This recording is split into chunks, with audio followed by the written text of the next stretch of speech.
की आज 2-3 आठवडे झाले सेशन सुरू आहे. सेशनमध्ये काँग्रेसचे आमदार सभागृहात हे जे मुद्दे आहेत ते खूप तीव्रतेने मांडताना दिसतच नाही. कारण ती तर खरी जागा आहे ना, तिथे तो मुद्दा आला पाहिजे, तिथे सरकारकडून उत्तर मागितलं गेलं पाहिजे, ते होताना दिसत नाहीये. आणि म्हणून जे मी सुरुवातीचा प्रश्न विचारला होता की आता तुम्ही प्रदेशाध्यक्ष झाले, पण बाकीचे जे नेते आहेत ते प्रोएक्टिव्हली विरोधी पक्ष म्हणून, सक्षम विरोधी पक्ष म्हणून काम करतायत का? त्यांची साथ तुम्हाला मिळते का?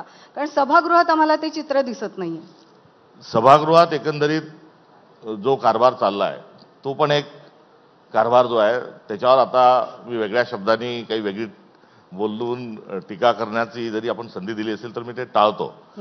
मी जी कारभाराची औरंगजेबाच्या तुलना केली ते आहे. पुण्याची घटना झाल्यानंतर मी अजून एक प्रश्न विचारला होता. नाही, पण तुम्ही आता औरंगजेबाच्या वक्तव्यावर आजही ठामा.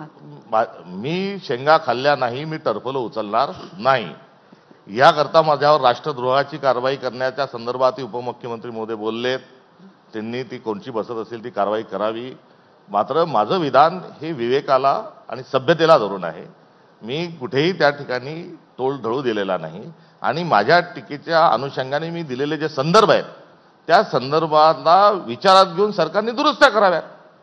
आता मी तर हे म्हणू शकतो की सरकारने माफी मागावी. संतोष देशमुख हत्या प्रकरणाचं सरकारचं फेल्युअर आहे, माफी मागावी. कैलास नागरेच्या आत्महत्याच्या संदर्भात सरकारने माफी मागावी. मात्र हा जो राजकारण करण्याचा जो स्पेस आहे किंवा भाग आहे तर हा आरोप प्रत्यारोपाची ही वेळ नाही.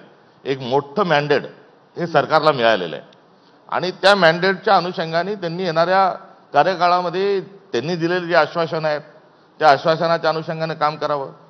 ट्रिपल इंजिन सरकार आहे असं ऐकलंय की मोदी साहेबांजवळ त्यांचं खूप चलती आहे. महसुली जी काही तूट आहे ती तूट भरून काढण्याकरता त्यांनी विशेष पॅकेज घेऊन यावं. लाडक्या बहिणीचे 2100 रुपये करावे, कर्जमाफीची घोषणा केली ती करावी. मात्र हे सगळं करायचं सोडून ते ज्या गोष्टी करतात आहेत त्या सगळ्या गोष्टी ह्या कशासाठी करतात हा एक प्रश्न या निमित्ताने निर्माण होतो. मी गृह विभागाचा आणि पुण्यात झालेल्या बलात्काराच्या घटनेवर मी असंही एक विधान केलं होतं की हा प्रश्न विचारला होता की महाराष्ट्राचा जो एकंदरीत गृह खाते आहे हे घाशीराम कोतवाल चालवत आहे का. आता हा माझा विचारलेला प्रश्न जो आहे हा प्रश्न जो आहे तो त्या प्रश्नावर राजकारण झालं नाही, मात्र औरंगजेबाच्या सोबत केलेल्या तुलनेच्या अनुषंगाने झालं. आता या सगळ्यांवर फ्लोअरवर होत नाही. तो फ्लोअरवर होत नाही हे एक लोकशाहीच्या अनुषंगाने अत्यंत चुकीचे पायंडे हे विधान भवनामध्ये पाडल्या जातात आहे. मलाही त्या ठिकाणी त्या सभागृहात 5 वर्ष काम करण्याची संधी मिळाली होती. मात्र महाराष्ट्राच्या राजकारणात एक सभ्यतेने किंवा हसून खेळून कारभार चालवला पाहिजे. विरोधकांना स्पेस दिली पाहिजे, बोलू दिलं पाहिजे. कोणताही ठराव आल्यावर अर्धवेळ सत्ताधारी अर्धे वेळ विरोधक. आता अर्धा वेळ विरोधक अर्धा वेळ सत्ताधारी हे बंद करून टाकले. जेव्हा 3 सत्ताधारी बोलतील तेव्हा 1 विरोधक बोलतोय. त्यामुळे तिथे विरोधकांची जी दिलेली वेळ आहे स्पेस ती कमी केली.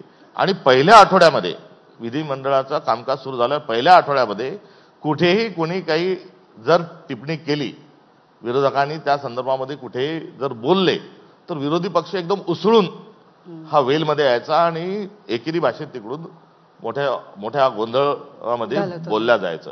म्हणजे असं वाटत होतं की आता दुसऱ्या आठवड्यामध्ये थेट मारामारीच होणार की काय. एक असं चित्र उभ्या महाराष्ट्राने आपण बघितलं. दुसऱ्या आठवड्यात काही ज्येष्ठांनी एकत्रित येऊन निश्चित त्याच्यावर काही संवाद साधला असेल, मात्र तो मारामाऱ्या होऊ नका देऊ इथपर्यंत आपल्याला विनंती करण्याची वेळ एक महाराष्ट्राच्या नेते मंडळींकडून आली. विरोधकांना वेळ न देणे, त्यांना बोलू न देणे आणि बोलत असताना काय बोला म्हणजे काय घाला, काय जेवा, काय बोला, काय विचार करा, हे सर्व जे ठरवलं जात आहे हे भाजपच्या माध्यमातून देशभरात जे चालू आहे तेच आपल्याला महाराष्ट्रात बघायला मिळते. त्यामुळे विरोधकांना बोलू न देणे ही एक भूमिका सरकारने स्वीकारलेली आहे. नाही, खरं म्हणजे आम्हाला चित्र असं दिसतं की